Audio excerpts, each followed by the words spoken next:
This might seem really off, but you're using LinkedIn connections completely wrong. So, a lot of people try to use LinkedIn connections. They're using it to try to like generate more business opportunities, or sometimes they're using it to try to get a job.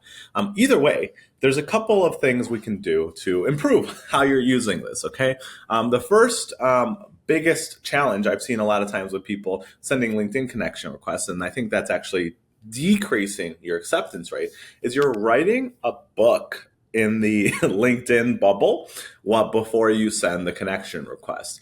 And what we have found is that the actual highest converting LinkedIn connection request message is nothing, is leaving it blank. And the reason why is because when you fill it with a blurb of stuff, unless it's like super hyper personalized in that first sentence, where it's just like, hey, I watched your podcast on Tega's web series or something like that, like you're mentioning a specific content creator in a specific series, you're typically going to get people who kind of just are turned off by it. They're going to think you're using some sort of automation tool. And so they're kind of going to instantly ignore or reject your connection acceptance rate. So that's kind of the first thing, is don't send like a book with it.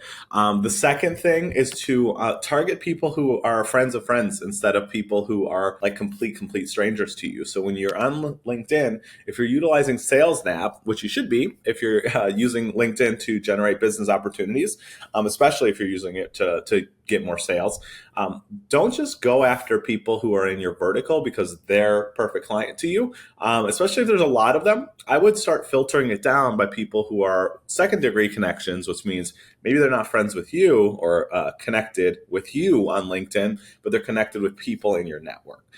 You're going to get a higher amount of people who accept those LinkedIn connection requests because, well, maybe they don't know you, but they're like, oh, my friend Timmy knows them, so I can trust them. Okay.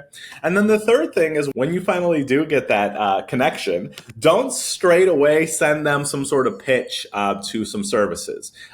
Make sure your first message is not a pitch. Make sure it's something at least like, hey, thanks for being connected, right? Maybe it's a question about what's going on that can get them to raise a hand based on the activity, but nothing super aggressive to start. Just in my experience, I think you can kind of straight line eventually just clearly offer what you're doing, but I don't think the first absolute message, especially seconds after connecting with them, should be, here's all my stuff, you should buy it, because you're going to immediately get them to remove the connection, and now you've left a bad taste in their mouth because they feel like you just see them as a sales opportunity.